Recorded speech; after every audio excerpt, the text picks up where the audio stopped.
Nice, Berarti thank you bonusnya very lebih bagus Pak much dosen. for your patient this evening. Oke, let's start ya. Kita jam 5 tadi janjinya kan ya. Kasihan ya nanti. Kita nanti atur lah. Mudah ya insya Allah ya. Baik, bismillahirrahmanirrahim. Assalamualaikum warahmatullahi wabarakatuh. Waalaikumsalam warahmatullahi wabarakatuh. Warahmatullahi wabarakatuh.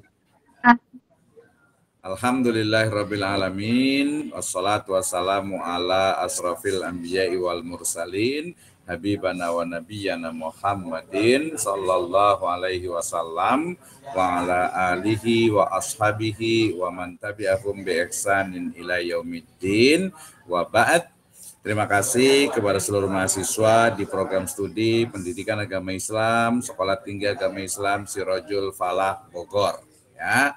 Hari ini atau semester ini saya diberikan amanah untuk mengampu mata kuliah Filsafat Pendidikan Islam. Di pertemuan yang perdana ini saya ingin menjelaskan tentang rencana pembelajaran semester atau RPS mata kuliah Filsafat Pendidikan Islam Sekolah Tinggi Agama Islam Sirojul Falah Bogor tahun 2025 ya. Ini adalah disebut dengan RPS, di mana saya akan menjelaskan secara detail terkait dengan mata kuliah yang insya Allah kita akan pelajari bersama dalam semester ini. Ya, mata kuliahnya adalah Filsafat Pendidikan Islam, ya Filsafat Pendidikan Agama Islam. Ini bobotnya ada 3 SKS dengan teorinya 3, kemudian untuk prakteknya itu 0. Jadi fokus kepada teori-teori terkait dengan Filsafat Pendidikan Agama Islam. Ya, ini dilaksanakan di semester yang kelima.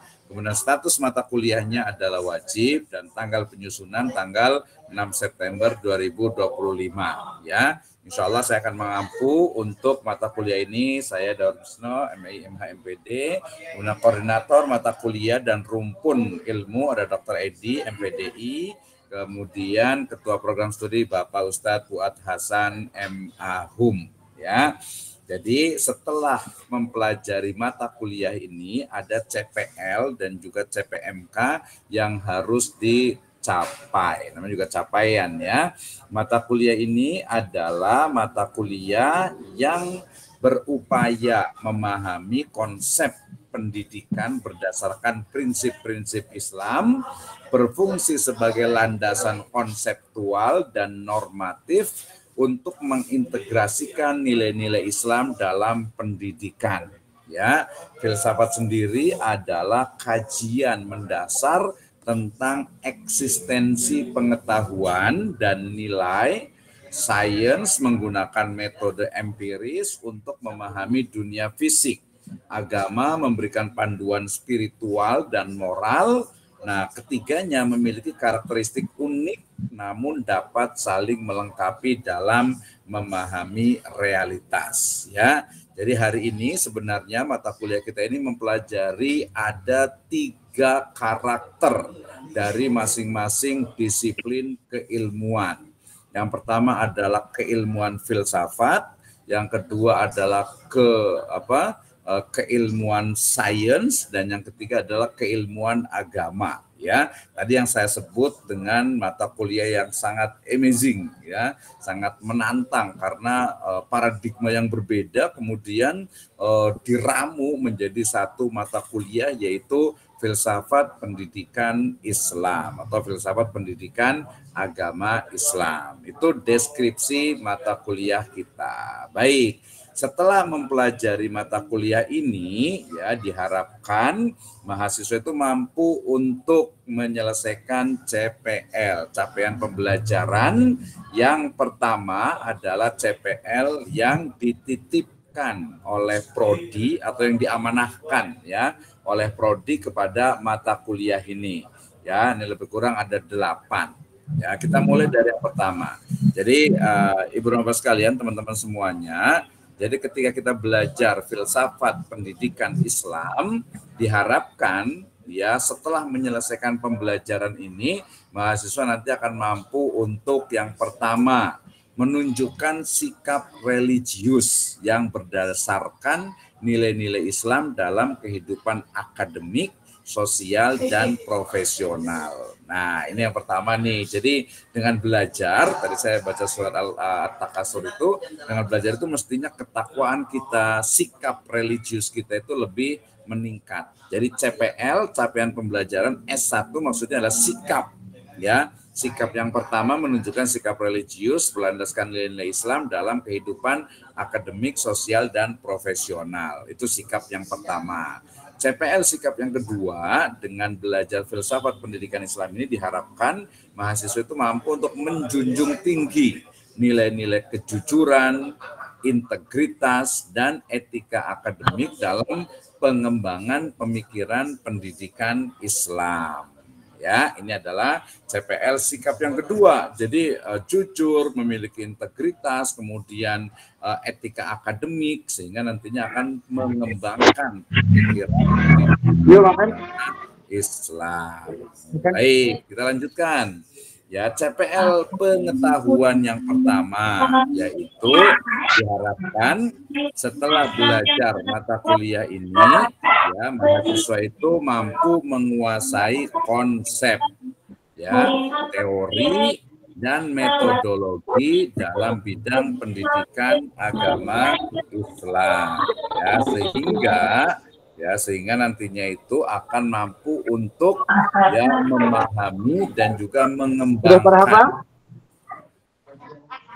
mengembangkan kebijakan khususnya dalam praktik pendidikan Islam.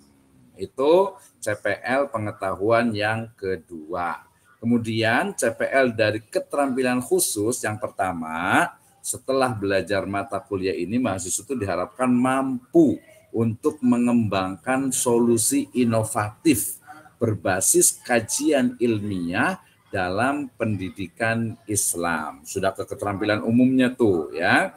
Kemudian CPL KU yang ketiga, keterampilan umum yang ketiga, yaitu nantinya mahasiswa itu mampu untuk berpikir kritis, kemudian analitis dalam menyelesaikan permasalahan akademik dan profesional dalam pendidikan Islam. Ya, jadi nanti memang salah satu dari tujuan belajar filsafat itu kan agar berpikir itu lebih analitis dan kritis. Ya, nanti ada yang berpikirnya ilmiah, berpikir alamiah, dan juga berpikir ilahiyah.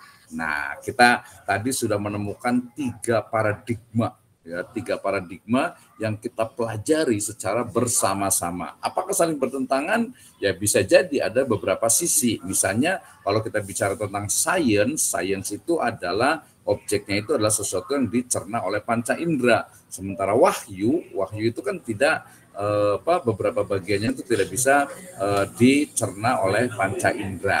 Nah, seperti itu ya. Itu untuk awalnya.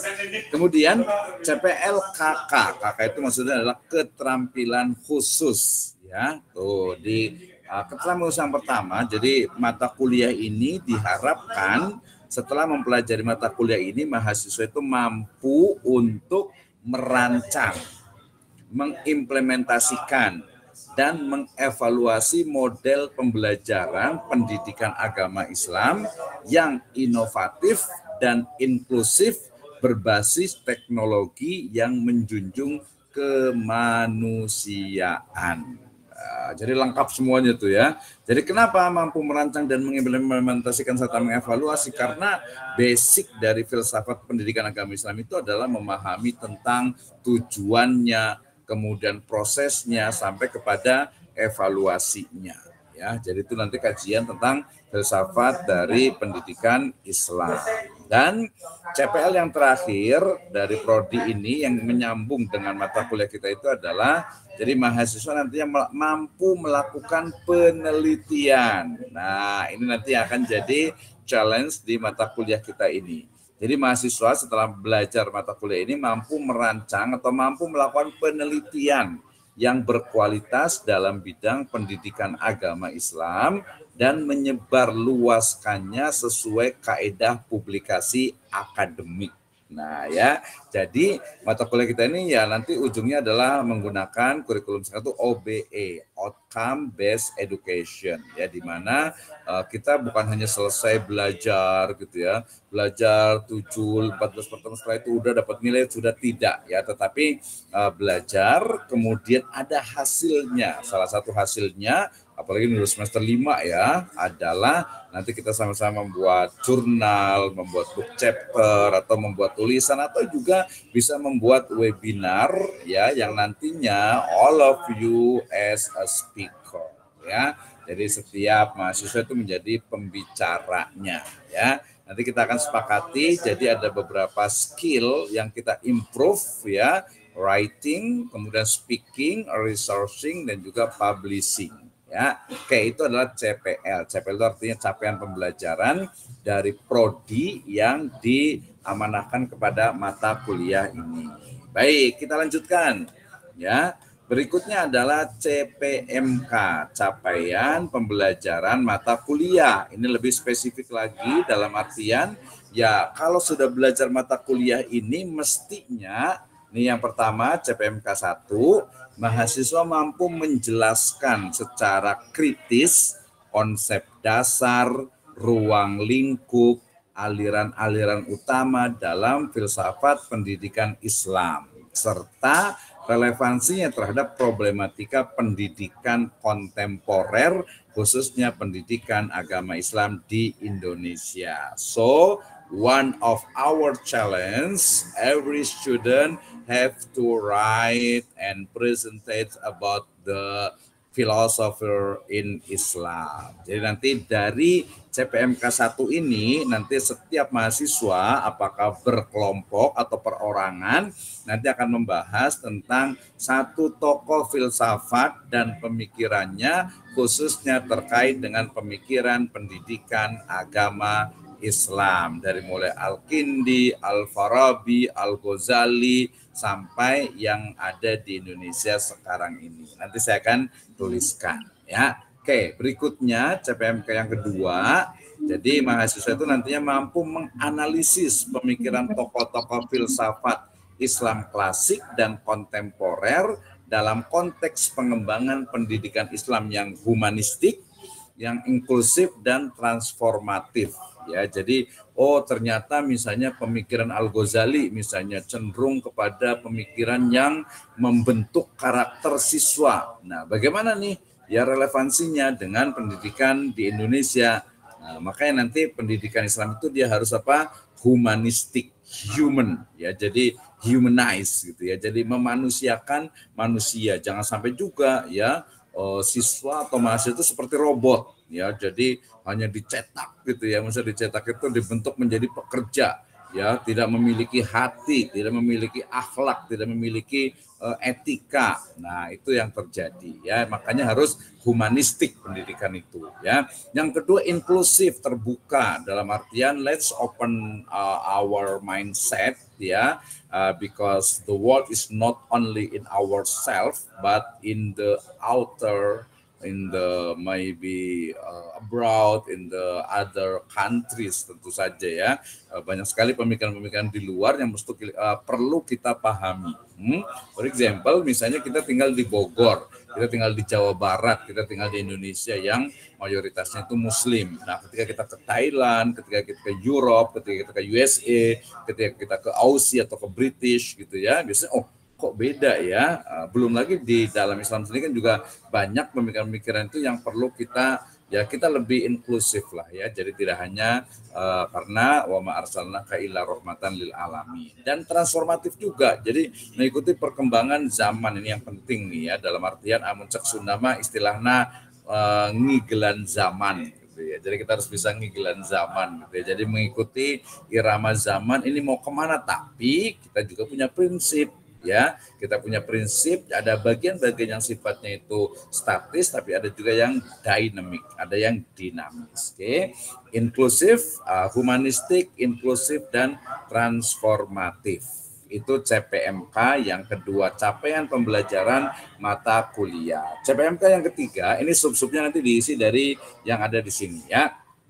Kemudian CPMK yang ketiga yaitu mahasiswa mampu menyusun sintesis pemikiran filsafat pendidikan Islam untuk merancang paradigma pendidikan Islam yang adaptif terhadap tantangan zaman, berbasis teknologi dan menjunjung tinggi nilai-nilai kemanusiaan. Ya, jadi yang susun itu sintesis. Kita tahu ya, ada yang namanya tesis, ada yang namanya antitesis, ya, dan kita bisa mensintesiskan. Misalnya, ya, pendidikan agama Islam tesisnya itu adalah maju dan berkembang, ya. Lebih spesifik bolehlah pendidikan madrasah atau madrasah maju dan berkembang, itu tesisnya. Kemudian antitesisnya madrasah terbelakang dan tidak berkembang, itu antitesisnya. Sintesisnya berarti madrasah mengalami transformatif dalam upaya perubahan untuk menjadi lebih baik lagi. Keadaannya sekarang mungkin di beberapa kurang mengalami perkembangan, tapi di sisi lain terus mengalami perubahan. Salah satunya adalah madrasah yang memang menggunakan kurikulum terbaru. Nah, itu sintesis gitu ya. Jadi mencoba menggabungkan antara sisi kiri dan kanan ya tanpa mengkonfrontasikan. Kalau konfrontasi berarti ya tesis antitesis itu pasti konfrontasi ya. Jadi di situ mahasiswa nanti mampu untuk apa? Mensintesiskan pemikirannya. Jadi kayak gimana nih? Misalnya Ibnu Khaldun, misalnya Al-Farabi, misalnya Al-Kindi, misalnya Ar-Razi, ya misalnya Ibnu Sina ya dan yang lainnya terkait dengan pendidikan agama Islam di Indonesia kayak gimana? Berarti relevansinya, aktualisasinya bisa. Oke, itu CPMK yang kedua. Jadi tadi harus apa? Harus adaptif. Tadi ya, adaptif itu berarti tadi bagaimana kita tuh menerima sebuah teknologi ya, tapi menempatkannya ala wad'i mahalih gitu ya, wad'u syai' ala mahalih seperti itu ya. Berbasis teknologi ya zaman sekarang ya, kita belajar aja ini pakai Google Meet ya, Google Meet itu adalah bagian dari teknologi menjunjung tinggi nilai-nilai kemanusiaan juga ya.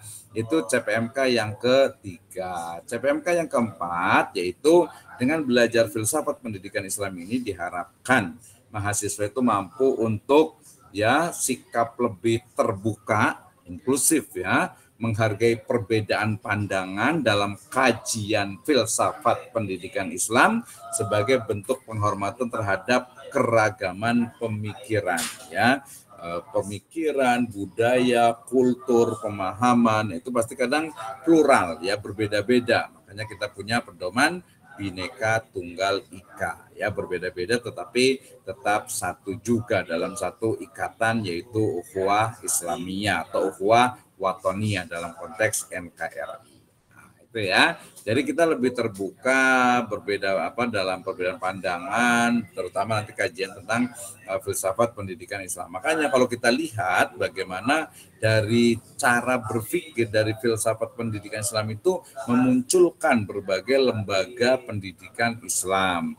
Kita mengenal ada zawiyah, kita mengenal ada kutab, kita mengenal ada ribat, ya, kita mengenal ada madrasah diniyah, kita mengenal ada madrasah ya sanawiyah, aliyah, ibtidaiyah, kita mengenal ada SDIT, kita mengenal ada sekolah Islam internasional, kita mengenal ada pondok pesantren salafiyah, kita mengenal ada pondok pesantren khalafiyah atau modern. Itu adalah salah satu dari wujud pemikiran filsafat pendidikan Islam ya, yang kelihatan sekali. Kenapa nih pilih mana nih, apakah sekolah di SDIT atau di SD negeri atau di madrasah ibtidaiyah atau mungkin di kutab atau mungkin di zawiyah atau mungkin di pesantren salafiyah. Nah, silakan saja ya, sesuai dengan agama dan kepercayaan masing-masing ya.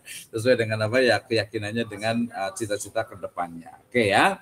Nah, ini ada korelasi CPMK dengan CPMK ya, CPMK dengan sub CPMK-nya. Intinya adalah kita akan belajar 5 CPMK yang ada dan ini adalah bahan kajiannya. Oh, saya besarkan ya. Oke, baik. Ini capaian pembelajarannya, capaian. Ini materi pembelajarannya. Jadi dalam sebenarnya kan 14-16 pertemuan, tapi karena ini terintegrasi dengan PLPK, nanti kita atur ya 5-7 pertemuan, tetapi saya ingin juga tidak lepas dari tujuan utamanya dan juga memiliki kualitas yang sama. Kita akan belajar ini kontrak belajar dan pendahuluan. Di pertemuan yang kedua kita akan belajar tentang epistemologi, ontologi, dan aksiologi pendidikan Islam. Kemudian yang kedua kita akan belajar tentang kontribusi filosof Muslim dalam pendidikan, kemudian perbandingan pemikiran pendidikan Islam dan Barat, ya, kemudian perkembangan dari lembaga pendidikan Islam, kemudian juga peran komponen pendidikan Islam, hakikat manusia dan pendidikan Islam atau dalam pendidikan Islam. Kemudian nanti ada ATS nih, asesmen tengah semester dalam bentuk draft artikel jurnal atau draft webinar. Nah, ini bedanya ya. Jadi saya inginnya adalah ya don't teach fish to fly and don't teach bird ya, don't teach bird to swim. Jangan mengajarkan ikan untuk terbang ya, kecuali ikannya Indosiar kali ya, ikan kibar, tapi juga nggak lama ya. Dan juga jangan ajarkan burung itu untuk berenang. Ada nggak ya burung yang bisa berenang ya? Mungkin penguin kali ya, tapi itu di luar ini ya.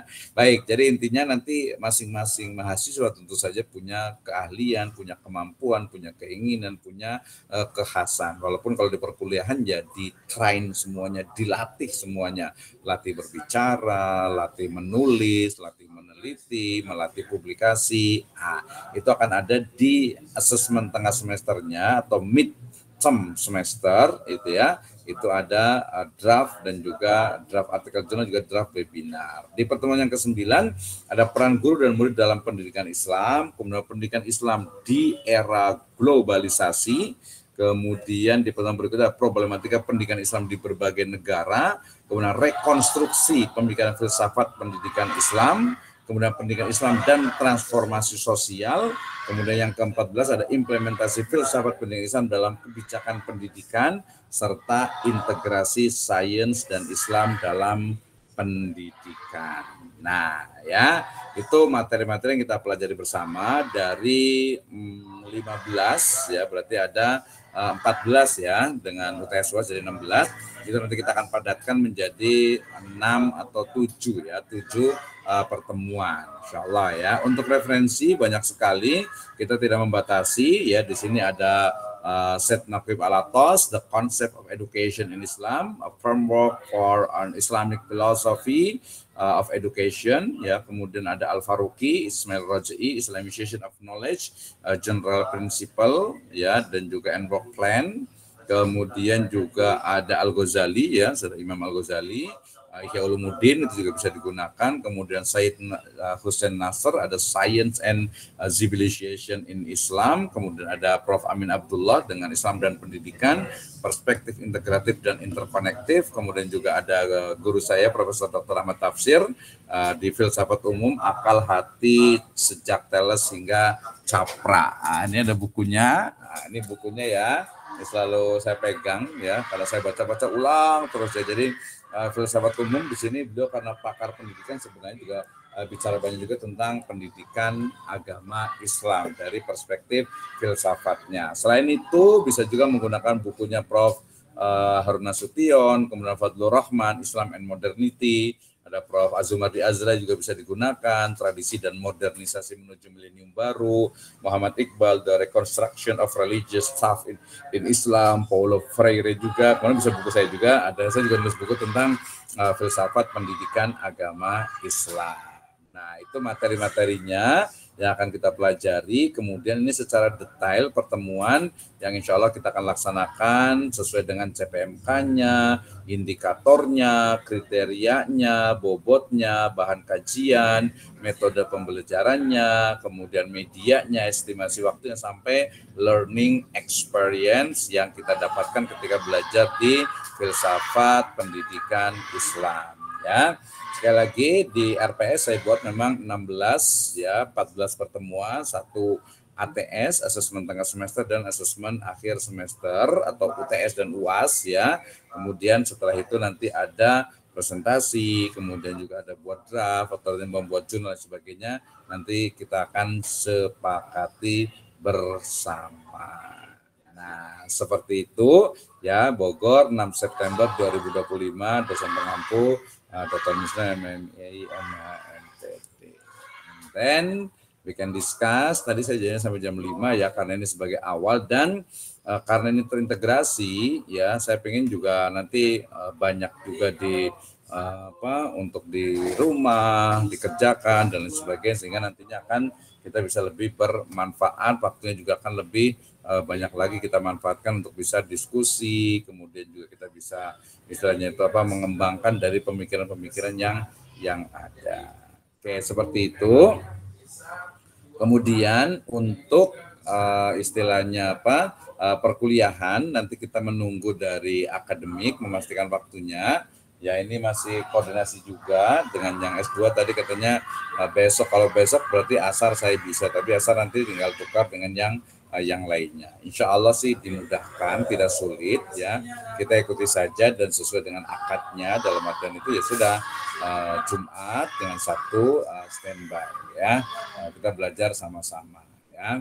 Oke, seperti itu, silakan. Terus tadi waktunya ya, waktu berarti nanti menunggu ya keputusannya, kemudian jamnya, kemudian penilaiannya. Tadi penilaiannya kita bagi dua ya, untuk penilaian mulai dari kehadiran, kemudian keaktifan, kemudian melaksanakan challenge-nya ya, kemudian juga nanti dari sisi ya kita sebut sebagai assessment untuk tengah dan juga akhir semesternya, serta nanti ada beberapa train ya, kereta dong ya. Ada latihan ya, ada latihan. We will give you try ya to improve your speaking, your writing, your researching, and your publishing. Of course, I think our subject is amazing because we will talk the basic of Islamic education ya. Jadi bagaimana sih sebenarnya? Kenapa? Karena banyak sekali ya yang mengatakan ya seperti apa sih sebenarnya wujud dari filsafat pendidikan agama Islam. Wah, ini luar biasa sekali. Baik, saya persilahkan untuk yang mau bertanya, berdiskusi, menyampaikan keluh kesahnya, dan juga kita bisa nanti kita bagi ya, jumlahnya ini kan cukup banyak ini ya, kelasnya banyak, nanti kita akan bagi, tapi intinya adalah kita sama-sama belajar ya, walaupun online. Saya harus memastikan nanti boleh dibantu ya dengan Pak Haji Ade ya, untuk yang siapa nih yang rajin, jangan sampai dolim nih, wah ini rajin banget nih, nanti kok nilainya nggak bagus, wah jangan seperti itu ya. Oke, silakan Pak Haji Ade, any question, if you have idea or opinion about our subject, please open your mind. Silahkan. Oh, bukan open your mind ya, open your head ya, pakai peci ya. I was Your mic, understood of your explanation. Okay, please. Okay, I have been understood of your explanation, so I think enough maybe, inshallah. And but one more, please, to send this file for our group. It's just it. Thank a lot. Okay, thank you very much for Haji Ade ya, as a coordinator in this school, in this class ya. Inshallah in the future we will discuss, we will study about the philosophy of Islamic education, specifically for every group, for every student have to explain the one philosopher in Islam. Nanti I will give you the names of the Islam or the Muslim philosopher in the WhatsApp group, and then please maybe you can make a group, and every group limit only 2 and 3 students. Yeah, only 3 students. Yeah, maximum 3 students, and I will give you a systematical for writing. And maybe, like I said, if you want, I'm difficult stuff to write about the philosopher. Okay, please make a program, for example, a webinar, and every student will be a speaker. Yeah, Jadi saya tidak hanya untuk menulis saja karena setiap orang kan karakternya berbeda. Ada yang Pak saya nggak suka nulis Pak gitu. Yaudah kita boleh juga salah satu adalah improve mengembangkan dari skill kemampuan speaking kita di akademik. Ini ada Ahmad kan pakai speaker ya, lagi megang mic nih. Biasa kalau Kiai Ajengan kan kalau udah dipegang mic itu udah lama pokoknya ngomongnya. Tapi mungkin agak sedikit tambahannya itu adalah you have using PPT, PowerPoint, Gamma, or Canva. Ya, jadi nanti ada presentasinya, ada menggunakan PowerPoint, bisa pakai Canva sekarang, saya biasa pakai Gamma, jadi ada nilai akademiknya. Kemudian of course you have to cite from the main references. Ya, jadi ini kelebihannya kita harus mengambil ilmu itu dari sumbernya. Misalnya tadi bukunya Imam Al-Ghazali ya harus ngambil dari Ihya Ulumuddinnya. Ya kalau dari syarahnya penjelasannya ya boleh saja gitu, tapi lebih utama kalau sumber utamanya kemudian nanti dikuatkan oleh pendapat-pendapat dari ulama-ulama setelahnya gitu ya. Jadi kita memiliki challenge itu minimal 3 ya. Pilih ya, pertama adalah menulis draft untuk menulis artikel jurnal, dan ini sampai kalau mau dapat nilai A+ ya berarti di submit. Nanti saya akan ajarkan, kalau yang nggak tahu ya silahkan bertanya. Minimal di jurnal di Sirajul Falah kan cukup banyak juga ya. Yang kedua adalah menjadi pembicara. Ya, pembicara terkait dengan materi utama kita juga nih, Filsafat Pendidikan Agama Islam. Ya, siapa panitianya ya kita sendiri, siapa yang datang ya udah kita aja. Waktunya nanti dicari, tapi di situ ada standarnya, indikator itu nanti ada pamfletnya, ada digital posternya, itu kan ada the speaker Haji Ade, wah gitu kan, mahasiswa WSTI Sirajul Falah Bogor, kita viralkan seperti itu ya. Kemudian ada flyernya, kemudian nanti di share, kemudian ada acaranya pakai Zoom atau pakai apa, kemudian nanti ada materinya dan ya ada daftar hadirnya dan sebagainya. Itu juga bagus juga. Yang ketiga ada mini riset juga. Mini riset itu sebenarnya nanti lanjutannya itu adalah hasil dari penelitian yang ini bisa kerjasama dengan dosen, bisa dengan mahasiswa. Grupnya saran saya sih maksimal 3 gitu ya, satu grupnya. Kemudian selain itu mungkin nanti ada challenge juga, terutama yang suka tadi juga saya biasanya buat video pendek 2 sampai 3 menit, 1 sampai 2 menit saja. Itu terkait juga dengan tokoh filsafat pendidikan agama Islam ya. Kemudian nanti untuk nama silahkan saja, atau saya punya idola ini nih mau menulis, silahkan mangga gitu ya. Nanti saya akan sistematikanya sebenarnya mudah saja. Sistematika itu hanya pendahuluan, kemudian biografi dari tokohnya, kemudian pemikiran filsafat pendidikannya, kemudian relevansinya dengan pendidikan agama Islam di Indonesia, kesimpulan, dan daftar pustaka.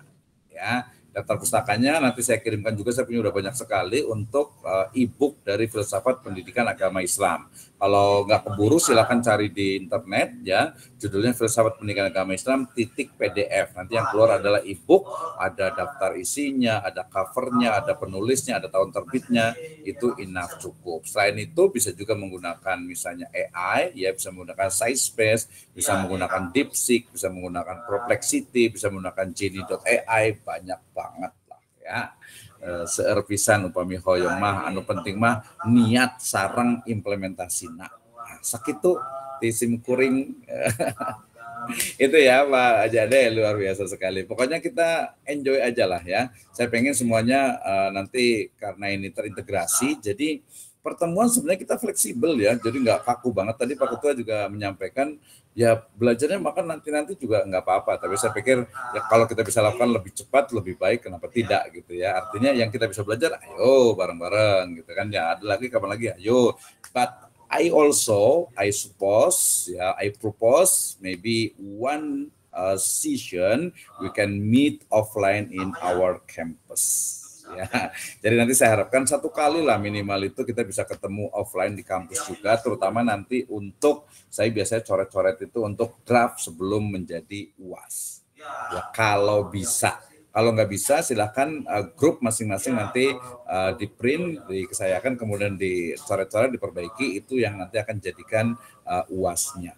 Nah, seperti itu. Ya, jadi karena kita kan hanya 5-7 pertemuan saja. Ini sudah 1 udah dikurangi, berarti sisa 6. Ya, seperti itu. Please, any question? If you have, please open your mic. Silakan. Siapa lagi nih yang mau bertanya? Iya, Pak dosen. Mangga, Pak Haji. Oh, Pak Haji siapa nih? Kang Haji, mangga, Kang Haji. Saya belum haji, Pak dosen. Ya, izin, Pak ya dosen. doa. Itu kan lagi di Madinah itu. Amin. Silakan. Amin. Ustaz Abdullah Habib Nugroho, kumaha? Ya, Pak dosen, mohon izin dengan adanya kelas C ini mungkin saya pribadi dan rekan-rekan sangat terbantu untuk menuntut dan untuk menambah ilmunya. Dan saya mohon izin apabila nanti ke depannya saya lebih sering menyimak ataupun tidak bisa on cam gitu Pak dosen, karena memang posisi saya kerjanya di jalan gitu Pak dosen. Tapi hati-hati ya, jangan di jalan ya, ketabrak nanti. Betul Pak dosen. Jadi saya mungkin hanya bisa menyimak pembelajaran yang disampaikan Pak dosen. Seperti sekarang saya juga masih dalam perjalanan, saya lagi ada di Korea, Jawa Tengah gitu Pak dosen. Kroya, dekat saya tuh Cilacap. Itu betul Pak dosen. Begitu Pak dosen. Oke, terima kasih. Ada lagi? Cara saya pribadi mohon izin untuk ya mungkin kedepannya agak ada waktu yang mungkin saya tidak bisa memenuhi mata pelajaran gitu Pak dosen, mohon izin. Ya, oke, terima kasih. Kalau on cam ya atau off cam, kamera dimatikan menurut saya tidak ada masalah gitu ya.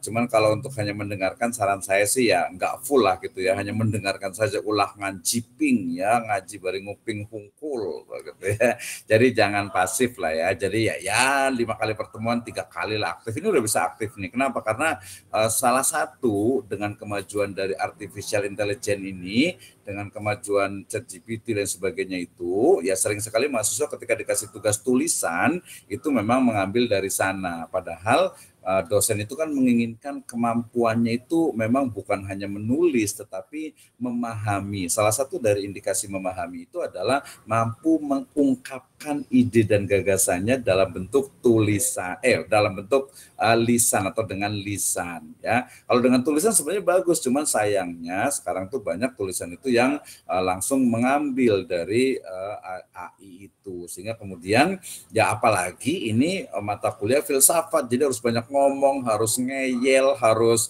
ya kritis, dinamis, efisien, hemat baterai, serbaguna, tahan lama lah semuanya itu ya. Gitu ya. Iya, tapi ya nggak apa-apa, tapi ya mas tato, nah sesuai dengan kemampuan kita. Tapi saya inginkan itu semuanya bisa berpikir gitu ya. Bahkan mungkin nanti bisa aja, kalau saya itu suka berpikir yang kritis gitu ya, berpikir yang agak sedikit istilahnya out of the box gitu ya. Walaupun perlu hati-hati juga nih ya, nanti kayak pemikiran-pemikiran yang menurut saya sih sangat basic ya, sangat mendasar, kalau jangan salah dengar, sangat radikal gitu ya. Radikal itu bukan radikal itu, tapi radikal itu sangat mendasar gitu. Misalnya nih, karena ini PAI kan ya, kita kan mengajarkan akidah nih, tauhid nih kepada anak, tentang iman kepada Allah, iman kepada Rasul, iman kepada malaikat. Kayak gimana sih?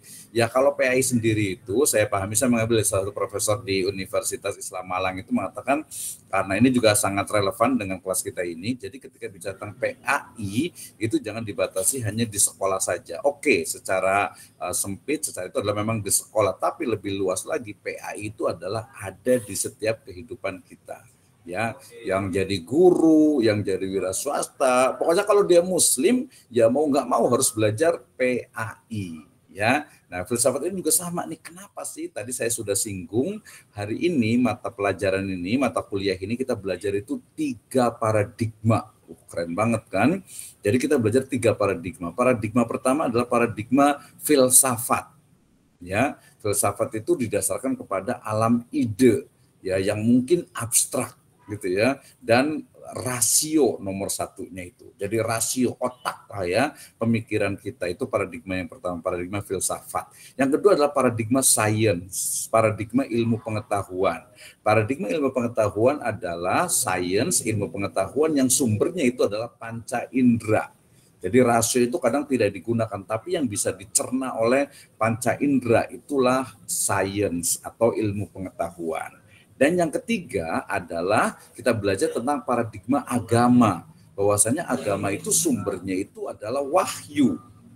Ya, wahyu dari Allah Subhanahu wa taala. Kita harus yakin itu, ya. Tetapi kemudian ketika ya misalnya dominasi gereja pada masa lalu itu yang kemudian akhirnya bertabrakan dengan sains sehingga kemudian muncullah sekulerisme. Kemudian muncullah bagaimana ya sudah letakkan atau berikan agama itu hanya di gereja, agama itu hanya di masjid.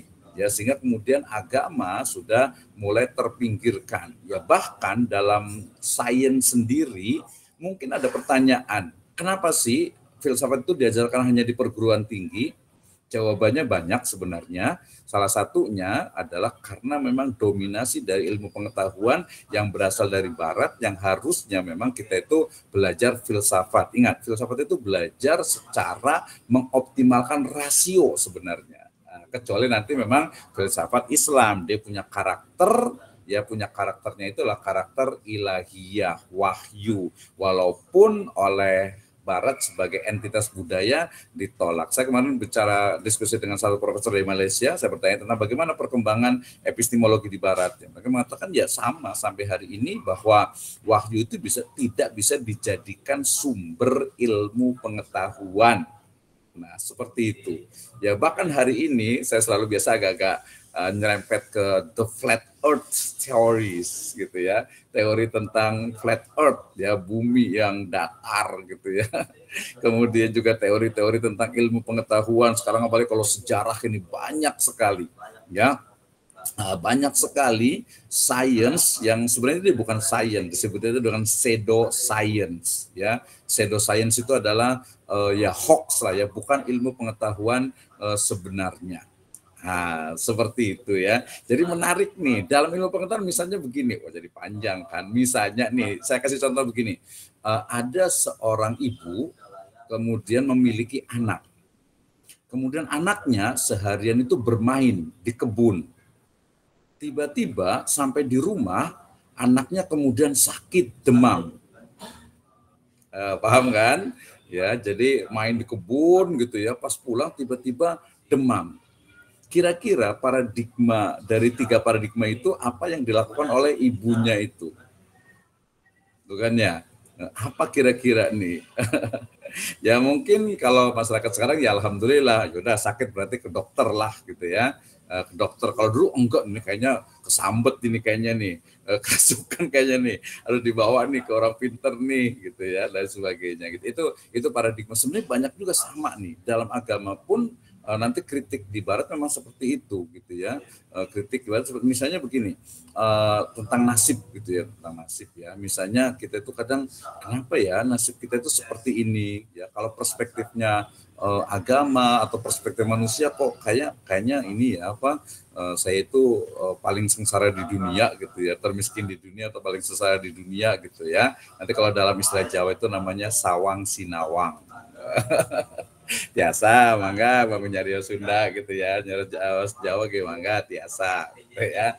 Baik, itu jadi menariknya mata kuliah kita ini memang paradigma antara agama, sains dan filsafat yang sering sekali memang ya bertabrakan, kadang harmoni, kadang juga ya memang paradigmanya berbeda. Nanti kalau dalam penelitian itu ada paradigma positivisme dengan postpositivisme. Sebenarnya beda, nggak bisa disatukan sebenarnya secara paradigma karena memang cara berpikirnya itu berbeda gitu ya. Tapi mungkin dalam tataran praktis kemudian menjadi mixed method atau metode penelitian kuantitatif. Wah, ini kan udah semester 5 nih, udah mau nyusun skripsi nih. Itu ya Ustadz Abdullah ya. Jadi ya nggak apa-apa lah, kita semampunya aja. Kalau saya sangat fleksibel sekali. Yang penting nanti baca-baca bukunya tentang filsafat pendidikan agama Islam, tentang Islam kita kayak gimana nih sebenarnya mengajarkan Islam untuk Gen Z, untuk generasi Alpha, generasi Beta. Sama nggak sih manusia di zaman dulu dengan zaman sekarang? Gitu ya, perbedaannya di mana, pendidikan juga sama sih, mungkin orang terjebak kepada namanya itu romantisme sejarah gitu ya. Romantisme sejarah itu biasanya ngikutin enak zamanku toh gitu ya, katanya itu romantisme sejarah itu. Jadi enak zaman Soeharto ya enggak lah, setiap orang itu ya punya ininya masing-masing ya, pada zamannya masing-masing, sehingga ya bisa jadi kalau misal enak di zaman Nabi ya belum tentu, jangan kita ke zaman Nabi kelompoknya Abu Lahab lagi, naudzubillah gitu kan ya. Di zaman perang kayak gimana ya sesuai dengan zamannya. Kita hidup di era sekarang ini yang memang begitu banyak informasi, berita dan sebagainya, termasuk ya umat Islam sendiri. Kalau ngomongin umat Islam itu nggak ada habisnya, termasuk pendidikan agama Islam. Jadi banyak ngomong kan jadinya nih, padahal Pak Ahmad mau ngomong nih kayaknya nih. Itu ya, jadi take it easy, all is well insya-Allah. Oke, Siap, Mr. Ahmad. dosen, terima kasih. Lanjut. Silakan. Pak Ahmad Hambali, ada yang mau disampaikan? Ya. For all of all. Oke, silakan Pak Ahmad Hambali, mangga, tafadhol. Benar. Atau enough. Pak Ahmad Taufik, you have idea? Kayaknya bakal panjang ya Pak dosen. Kenapa? Waktunya sejam 5 ya Pak dosen. Tapi ingin bertanya. Sampai azan. Actually, we are quite excited. Bertanya. Boleh Pak dosen? Ayo Bu Ernia. Boleh, please. Silahkan. Ya, Bismillahirrahmanirrahim. Saya mohon Ya. izin sebelumnya Pak dosen. Mungkin saya juga tidak bisa on cam ya, karena saya juga sambil ngasuh baby. Jadi sebelumnya bukan tidak sopan atau tidak menghargai. Jadi mungkin saya akan lebih sering tidak mengaktifkan kamera seperti itu Pak. Terima kasih ya Pak. Iya, siap. Kalau kamera nggak ada masalah, kemudian nggak aktif juga, ya nggak masalah juga gitu kan ya. Mas Bulog gitu ya. Enggak lah ya, enggak, Afan, mohon maaf nih. Jadi artinya ya tadi semampu kita aja lah gitu, semampu kita aja. Yang kita bisa lakukan, kita apalagi ini kan kelas C gitu ya, tapi diusahakan untuk kita belajar. Jadi ujungnya kita mendapatkan apa? Learning experience gitu ya. Jadi pengalaman belajar. Ini tadi Pak Ahmad Taufik ini pernah belajar nggak nih? Ijazahnya asli nggak nih?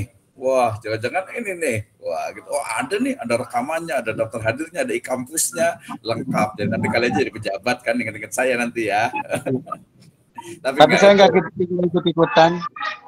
Iya, jadi ada learning experience, ada pengalaman belajar. Termasuk challenge, tugas-tugas tadi itu sebenarnya cuma untuk melatih sampai ke skripsi. Skripsi itu sebenarnya cuma melatih mahasiswa itu untuk berpikir logis, sistematis, empiris, sama islamis tentu saja. Itu aja, nggak ribet, apalagi skripsi ya. Insya Allah di sini juga dimudahkan. Hanya apalagi S1 itu kan mendeskripsikan, ya mendeskripsikan. Jadi ya take it easy aja lah, santai aja lah. Mau on cam, mau off cam nggak ada masalah gitu. Al jaza min jinsil amal, gitu aja, kok repot ya. Oke, terima kasih Kang Dadang Eka. Santai aja kalau mata kuliah itu santai. Kalau nilai mah nilai B mah udah di tangan lah. Yang A dibecek-becek aja udah jadi gitu ya. Nggak usah mikirin nilai lah. Yang penting kita belajar, kita sama-sama. Termasuk juga ini kan yang untuk PLPK-nya dan sebagainya kan ya, hidup itu sudah berat gitu ya. Jangan dibikin berat lagi. Santai aja ya. Santai aja. Kita pikir kenapa ya? Lebih bagus lagi. Ya, sekarang itu namanya itu kurikulum itu berdampak, bukan lagi kurikulum merdeka. Kurikulum berdampak itu maksudnya ambak. Ambak itu maksudnya apa manfaatnya buat aku. Ya masuk ke paradigma pragmatisme sih, tapi ya nggak apa-apa. Ya nggak apa. Manfaatnya apa sih buat saya itu? Kuliah itu ngapain sih kuliah? Cuman dapat SPD gitu, cuman dapat selembar ijazah. I think not itu saja gitu ya. Not only one gitu, bukan hanya itu saja. Kita banyak sekali di sini networking, banyak jaringan, banyak pertemanan, banyak ukhuwah, kemudian juga pengalaman-pengalaman dari dosen-dosen yang luar biasa. Itu kan amazing lah buat saya gitu ya. Jadi santai ya, yang off camera, on camera. Yang penting nanti tugas-tugasnya ya semampunya saja, ya semaksimal mungkin. Yang penting sudah kita laksanakan yang bisa gitu. Yang tadi yang bisa ketemu ke sini datang untuk mungkin diskusi dan sebagainya. Kehidupan kan juga seperti itu. Jadi guru kehidupan kan kita belajar filsafat ini ya. Man ana katanya itu ya. Nah, nanti baca buku Dunia Sopi itu bagus juga gitu ya. Di Indonesia juga cukup banyak juga, atau mungkin di sini ada yang idolanya Rocky Gerung gitu. Saya kemarin khotbah Jumat tentang agnostik dan deisme. Jadi khotbah Jumatnya agak-agak beda tentang agnostik dan deisme gitu ya. Never give up, semangat. Oke. Sama Taufik semangat tuh ya, udah ininya bola-bola jadi kayak udah 17. Semangat Pak dosen. Semangat. Cuman ya punten ya Pak dosen, tadi terakhir mungkin saya ada 3 catatan nih terakhir. Paradigma filsafat, paradigma sains, sama paradigma agama ya? Ya, betul. Ini semua berarti mencakup di agama ya kali ya Pak dosen? Filsafat dan sains itu semuanya tercakup di agama. Tapi apakah sains itu mencakup agama atau filsafat? Tapi ngawur kali Pak dosen, ini mah cuman penasaran doang. That's big problem in our human world ya. Itu adalah masalah besar yang dihadapi umat manusia saat ini ya. Kalau kita melihat seolah-olah itu ya karena kita muslim gitu ya, ya udah berarti dalam Islam itu ada filsafat, ada science, but in the other world ya, tapi di dunia lain, maksudnya di dunia ya kita sebut saja non muslim, tidak seperti itu. Makanya kita mempelajari sains itu apa sih sebenarnya, filsafat itu apa sih sebenarnya, seperti itu ya. Jadi kalau perspektifnya muslim ya pasti bahwa dalam Islam itu ada ilmu pengetahuan, kemudian ada juga filsafatnya, makanya ada muslim, filsafat muslim, filosof muslim. Tapi kalau kita pelajari lebih objektif, what is science? Science itu apa sih? Jawabannya adalah science adalah ilmu pengetahuan yang didapatkan dari panca indera. Yang tidak bisa dicerna oleh panca indera itu bukan science in the Western perspective. Rasional, filsafat yang didasarkan kepada rasional adalah seni berpikir atau kekuatan berpikir yang didasarkan kepada rasio dan menihilkan wahyu. So, if everyone said that filsafat is, for example, haram gitu ya, ya silakan saja. Gitu. Kenapa? Karena memang aslinya filsafat itu ya tidak menerima wahyu. Nah itu ya, gitu. Tapi kemudian sintesis itulah yang kemudian dilakukan oleh tokoh-tokoh filosof muslim dari dulu. Gimana caranya nih, misalnya siapa Al-Kindi sebagai filosof muslim pertama yang ini gimana filsafat Yunani itu kok dibilangnya Tuhan itu dewa, kok Tuhan itu misalnya Zeus gitu ya, kemudian ada Olimpik gitu ya, ada lagi siapa tuh dewa-dewa itulah Poseidon dan sebagainya gitu. Ini dalam Islam gimana, Tuhan itu seperti apa? Maka kemudian terjadilah sintesis. Ya bukan hanya itu, alam semesta. Ya misalnya nih, ini percaya nggak sih? Oh kemarin ada ini, saya kemarin mengundang juga yang satu Profesor Madya dari Malaysia terkait dengan kita percaya nih bahwasanya Nabi Adam itu adalah manusia pertama gitu ya. Nah, tapi apakah sains menyetujuinya? Oke, itu biasa. Yang luar biasa adalah ketika Nabi Adam dalam satu riwayat itu adalah 60 hasta ya, 30 meter. Ada nggak sih memang manusia itu dulu 30 meter atau mungkin hastanya itu berbeda? Karena miqdaruhu alfa sanah ya. ya kan? Jadi apakah ukuran itu berbeda? Jadi mungkin nggak sih manusia itu ukurannya itu 30 meter? Kalau kebenaran agama ya bukan mungkin, ya memang pasti dan wajib kita yakini. Tetapi apakah sains itu benar gitu ya? Sains itu benar ya, sebenarnya kalau agama bismillah benar gitu ya. Tapi tinggal interpretasinya saja. Interpretasinya ini berarti kayak gimana nih sebenarnya?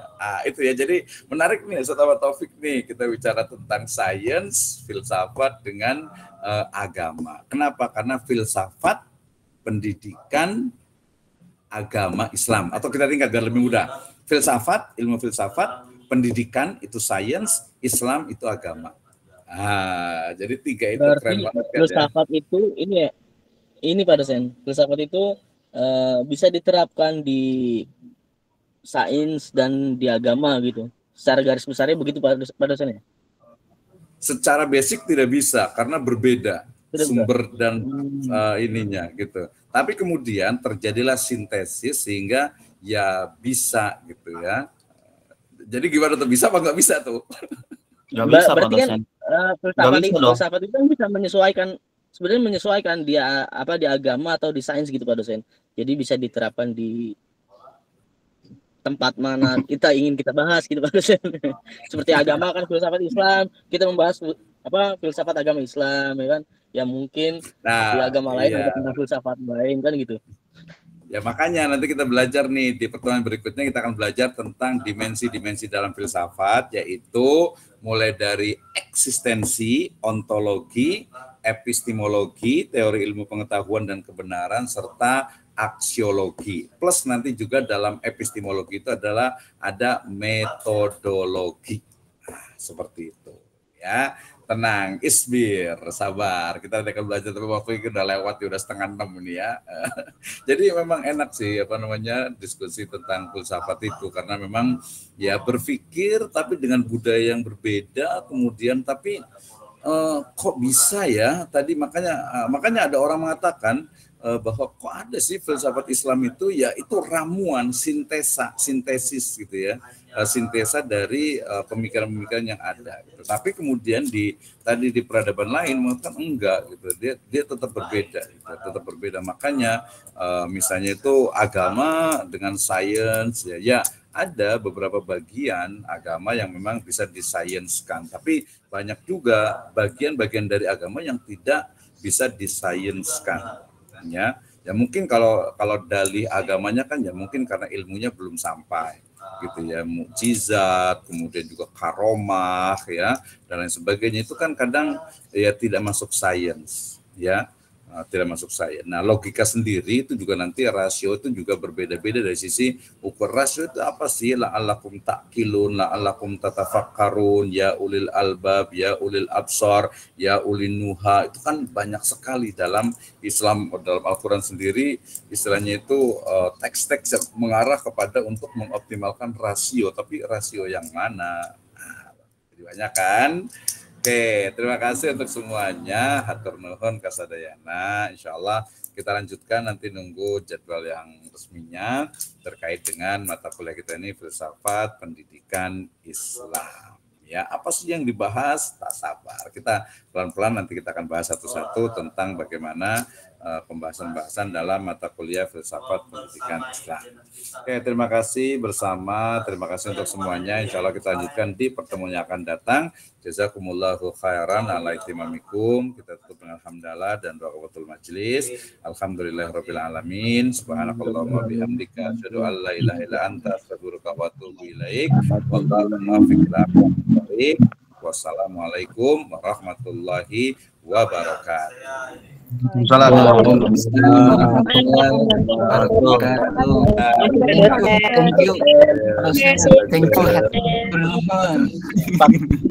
you.